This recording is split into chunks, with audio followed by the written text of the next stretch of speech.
Good morning dear parents. जैसा कि आप सभी जानते हैं, आज 7 अप्रैल है, वर्ल्ड हेल्थ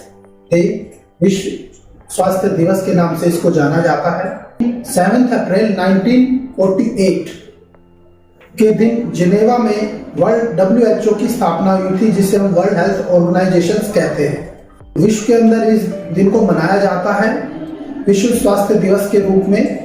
और इसको मनाने का एक मकसद है। इसको मनाने के पीछे एक बहुत बड़ा मकसद है विश्व स्वास्थ्य संगठन का। दुनिया में जब कोई भी देश हो, सभी देशों में जो ऐसी बीमारियां जिनके ऊपर कंट्रोल करना बड़ा मुश्किल है, जैसे पीलिया, मलेरिया, काफी बीमारियां हैं जिनके ऊपर कंट्रोल करना बड़ा मुश्किल है, और विश्व स्वास्थ्य संगठन आज के दिन इन्हीं चीजों को ध्यान में रखते हुए एक कायदा बनाया जाता है, एक नियम बनाया जाता है जिसके तहत इन बीमारियों से लड़ा जा सके। 1950 में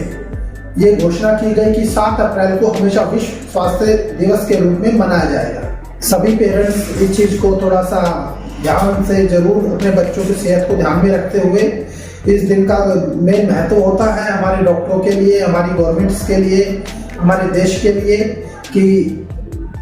वो देश को, आने वाली युवा पीढ़ी को ये बताना चाहते हैं कि हमें कैसे अपने आप को फिट रखना चाहिए, हमें कैसे खाना खाना चाहिए, कैसे योग करना चाहिए, कैसे एक्सरसाइज करनी चाहिए। इसका मेन मकसद यही होता है, और कैसे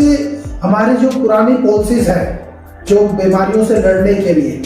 उनको कैसे चेंज किया जाए, और उनके बदलाव के रूप के ऊपर इस दिन डिस्कशन होता है, ताकि इनकी जो जितनी भी बड़ी बीमारियां हैं, इनके लिए नए नए तरीके से लड़ने के लिए नई नई टेक्नोलॉजी का प्रयोग किया जा सके, ताकि इनके ऊपर कंट्रोल किया जाए। आज के बदलते माहौल में, टेक्नोलॉजी के युग के अंदर बीमारियां भी नए नए रूप में उभर के आ रही हैं, और उनसे लड़ने के लिए हमें नए नए तरीकों को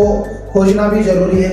जिसका सामने हमें रिसेंटली हमारे सामने कोरोना एग्जाम्पल है। ये पूरी वर्ल्ड वाइड एक ऐसी बीमारी, महामारी थी जिसको पूरे विश्व ने एक चैलेंज के रूप में स्वीकार किया और इससे लड़ने की ठानी, और भारत ने इसमें अहम भूमिका अपनी निभाई है। मोदी जी के नेतृत्व में ये अहम लड़ाई थी, जिसको हमारी सरकार ने बड़ा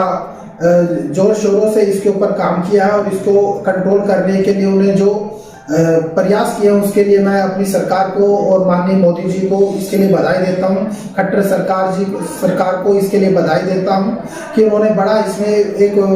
बहुत ही प्रशंसनीय काम किया है। इसके लिए मैं उनको बधाई देता हूं कि भगवान इनको ऐसे ही बनाए रखे और ये हमारे देश की सेवा करते रहें। और जैसे कि अब बदलते समय के अंदर आज का युवा जो है, खान पान जैसे काफ़ी बिगड़ गया है बच्चों का, और एक्सरसाइज के प्रति वो बड़े सजग नहीं है, बहुत ही लेजी है, और वेस्टर्नाइज कल्चर के अंदर बच्चे फास्ट फूड खाते हैं लेकिन अपने इंडियन खाने को बिल्कुल पसंद नहीं करते, जो कि एक बहुत ही गलत सिम्टम है नई नई बीमारियों को। इसीलिए आज हमारे शरीर के साथ कैंसर और बड़ी बड़ी हाई BP, टेंशन्स, ऐसी ऐसी बीमारियां जिनको शायद हमारे बड़ों ने कभी सुना भी नहीं था, और आज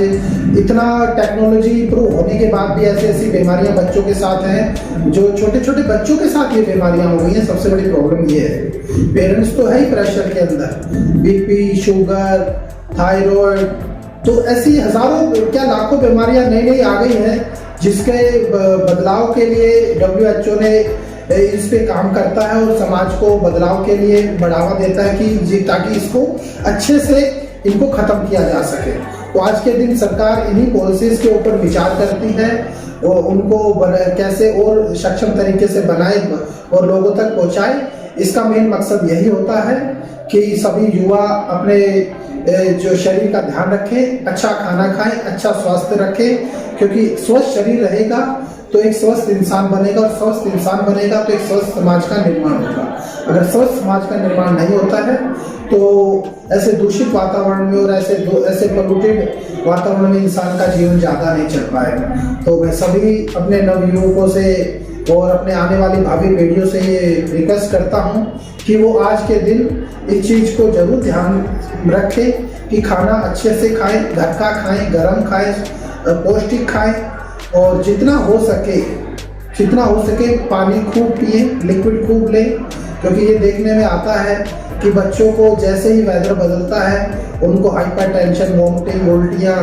बॉडी में चेंजेस, वो सब इसलिए होते हैं कि बच्चे बाहर का खाना तो सब सीख गए, लेकिन घर का खाना वो नहीं सीख पाए और लिक्विड की जगह वो कोल्ड ड्रिंकों को प्रेफर करते हैं। मैं किसी प्रोडक्ट के खिलाफ नहीं, पर लेकिन मैं ये जरूर कहना चाहता हूँ कि हमें आज की युवाओं को ये पता होना चाहिए क्या चीज़ खाने लायक है और क्या चीज़ खाने लायक नहीं है। अगर इंसान को ये बात नहीं पता लग पाएगी तो इसका भुगतान भी उन्हीं को ही करना है, जो कि बहुत जल्दी छोटे छोटे समय में नई नई बीमारियां हमारे सामने उभर के आ रही हैं बच्चों के अंदर। आंखों की समस्या, लीवर की समस्या, किडनी की समस्या, हार्ट फेल की समस्या, ये सब ये इन्हीं के ही एग्जाम्पल है। जो हमारा खान पान है ये सब उसी के ही रूप है, क्योंकि हम प्रॉपर एक्सरसाइज नहीं करते और प्रॉपर जो है हमारी दिनचर्या नहीं होती, हमारा सिस्टमेटिकली खाना नहीं होता, तो ये सब एक उसी के रूप में उभर के आता है, जो एक बीमारी का रूप हमारे सामने आके खड़ा हो जाता है। और सबसे इम्पोर्टेंट चीज़ है कि हम खाना टाइम से नहीं खा रहे हैं। बच्चे टाइम से खाना नहीं खाते, रात का खाना 10-10, 11-11 बजे खा रहे हैं, नहीं ये गलत है। और लंच का टाइम कोई टाइम ही नहीं है, और ब्रेकफास्ट तो भगवान भरोसे है। तो कोशिश कीजिए ब्रेकफास्ट, लंच और डिनर प्रॉपर टाइमिंग से करें और अच्छा करें, संपूर्ण आहार करें और पौष्टिक करें। समझ रहे, संपूर्ण आहार और पौष्टिकता का मतलब ये है कि उसमें प्रॉपर जो है पौष्टिकता होनी चाहिए, खाने के गुण होने चाहिए खाने में, अब गुण नहीं होने चाहिए। तो कोशिश करिए बच्चों को सुबह खाना खिला के भेजें, दोपहर में बच्चा जब घर आए तो खाना गर्म खाए, शाम को भी कोशिश करिए बच्चा टाइम से खाना खाए, ताकि उसको जब बच्चा अच्छा खाएगा तो उसके विचार शुद्ध होंगे, विचार शुद्ध होंगे तो आपके प्रति वो ईमानदार बनेगा, वफादार बनेगा। अगर आप ये सोचते हैं कि बच्चा ही वफादारी दिखाए कल को बड़ा होके, तो उसको शुद्ध खाना खिलाइए, वो जरूर वो आपका वफादार बनेगा। वफादारी से मतलब ये है कि जो हमारे माँ बाप हमें शुद्ध खाना खिलाते थे, हम उनकी हर बात को समझते थे, उनके हर सुख दुख को समझ पाते थे, वो इसलिए समझ पाते थे हमारा खान पान शुद्ध था। आज हमारा खान पान जहरीला हो गया, तो हम बच्चों से ये उम्मीद ना करें कि वो इस आज के समय में हमारे जो है शरण बनेंगे वो हमारे लिए, तो ऐसा नहीं होता। जैसा हमारा खान पीन होगा वैसे हमारे विचार बनेंगे और वैसी ही हमारी परवरिश होगी, वैसी हमारी ग्रोथ होगी। तो सभी पेरेंट्स से मेरी रिक्वेस्ट है, अपने बच्चों को स्वस्थ खाना खिलाएं, स्वस्थ रखें और वो लंबी आयु जिए। तो इसका एक ही रूप है, स्वस्थ खाना, स्वस्थ विचार, स्वस्थ जीवन। Thank you very much.